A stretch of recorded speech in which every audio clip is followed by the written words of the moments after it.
اور یاد کرو جب ہم نے آپ کی طرف جنوں کے ایک گروہ کو متوجہ کیا کہ وہ قرآن سنے، پس جب نبی کے پاس پہنچ گئے تو ایک دوسرے سے کہنے لگے خاموش ہو جاؤ۔ پھر جب تلاوت ختم ہو گئی تو اپنی قوم کو خبردار کرنے کے لیے واپس لوٹ گئے، کہنے لگے اے ہماری قوم، ہم نے یقیناً وہ کتاب سنی ہے جو موسیٰ کے بعد نازل کی گئی ہے، جو اپنے سے پہلی کتابوں کی تصدیق کرنے والی ہے، جو سچے دین اور راہ راست کی طرف راہبری کرتی ہے۔ اے ہماری قوم، اللہ کے بلانے والے کا کہا مانو، اس پر ایمان لاؤ تو اللہ تمہارے گناہ بخش دے گا اور تمہیں المناک عذاب سے پناہ دے گا۔ اس موقع پر جن آپ کے سامنے نہیں آئے تھے، نہ آپ نے ان کی آمد کو محسوس کیا تھا، بلکہ بعد میں اللہ نے وحی کے ذریعے سے آپ کو ان کے آنے اور قرآن سننے کی خبر دی۔ اس کے بعد تو جنوں کے پے در پے وفود حاضر ہونے لگے اور آپ سے ان کی آمنے سامنے ملاقاتیں ہوتی رہیں۔ چند روز بعد رسول اللہ صلی اللہ علیہ وسلم نخلا سے نکل کر مکہ معظمہ روانہ ہوئے۔ آپ کو اللہ کی طرف سے کشادگی اور فراخی کی امید تھی، جبکہ قریش کی طرف سے شر اور گرفت کا ڈر بھی تھا، اس لیے آپ نے احتیاط فرمائی۔ مکہ معظمہ کے قریب پہنچ کر ہیرا میں ٹھہر گئے اور اخنس بن شریک کے پاس ایک آدمی بھیجا کہ وہ آپ کو پناہ دے، مگر اس نے معذرت کر لی کہ وہ حلیف ہے اور حلیف پناہ نہیں دے سکتا۔ پھر آپ نے سہیل بن عمرو کے پاس یہی پیغام بھیجا، مگر اس نے بھی یہ کہہ کر معذرت کر لی کہ اس کا تعلق بنی عامر سے ہے اور ان کی پناہ بنو کعب پر لاگو نہیں ہوتی۔ اب آپ نے مطعم بن عدی کو پیغام بھیجا۔ مطعم کا دادا نوفل بن عبد مناف نبی اکرم صلی اللہ علیہ وسلم کے جد اعلیٰ ہاشم بن عبد مناف کا بھائی تھا، اور عبد مناف قبیلہ قریش کی سب سے معزز شاخ تھی۔ چنانچہ مطعم نے جواب میں ہاں کر دی اور خود اپنے بیٹوں کے ساتھ ہتھیار بند ہو گیا اور آپ کو بلوا بھیجا۔ آپ تشریف لائے، مسجد حرام میں داخل ہوئے، پہلے خانہ کعبہ کا طواف کیا، پھر 2 رکعت نماز ادا کی، اس کے بعد گھر تشریف لے گئے۔ اس دوران میں مطعم بن عدی اور اس کی اولاد نے مسلح حالت میں آپ کو اپنے گھیرے میں لیے رکھا، اور مطعم نے قریش میں اعلان کیا کہ اس نے محمد صلی اللہ علیہ وسلم کو پناہ دے رکھی ہے۔ قریش نے اس کی اس پناہ کو منظور کیا۔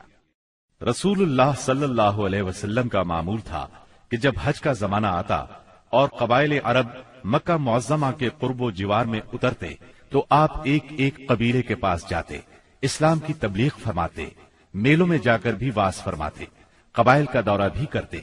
طائف سے واپس آ کر آپ نے تبلیغی سرگرمیوں کا دائرہ وسیع کر دیا۔ آپ مختلف قبائل کے محلوں میں جاتے یا مکہ سے باہر چلے جاتے، اور کہیں نہ جا پاتے تو راستوں میں کھڑے ہو جاتے، جو مسافر بھی مل جاتا اسے اللہ کا پیغام سناتے۔ آپ کی تبلیغی کوششوں سے جہاں عام آدمیوں نے اسلام قبول کیا، وہاں اثر و رسوخ رکھنے والے خواص نے بھی اس نعمت کو حاصل کیا۔ ان میں سے چند نام یہ ہیں۔ سوید بن صامت رضی اللہ عنہ، یہ انصار مدینہ کے قبیلہ خزرج سے تعلق رکھتے تھے، شاعری اور جنگ میں نمایاں تھے، امثال لقمان کے حافظ تھے، یعنی سابقہ آسمانی صحیفے کے حافظ تھے۔ یہ جب مدینہ منورہ واپس پہنچے تو جنگ بؤاس چھڑ گئی اور اسی میں قتل کر دیے گئے۔ یہ مدینے کے پہلے نوجوان تھے جو آپ کی دعوت سے متاثر ہوئے۔ ایاس بن معاذ رضی اللہ عنہ، مدینہ منورہ کے مشہور قبائل اوس اور خزرج کے خونریز مارکوں میں قبیلہ اوس کو شکست ہوئی، اور اوس کے معزز لوگ قریش مکہ کے پاس گئے کہ خزرج کے مقابلے میں انہیں اپنا حلیف بنا لیں۔ ایاس بن معاذ اس وفد کے رکن تھے۔ آپ صلی اللہ علیہ وسلم سے ملاقات کا شرف حاصل ہوا تو اسلام قبول کیے بغیر نہ رہ سکے۔ جب یہ واپس مدینے پہنچے تو ان کا انتقال ہو گیا۔ زماد ازدی رضی اللہ عنہ، یہ یمن کے باشندے اور قبیلہ ازد شنوا کے ایک فرد تھے۔ اہل عرب میں جھاڑ پھونک اور تعویذ گنڈے کے لیے مشہور تھے۔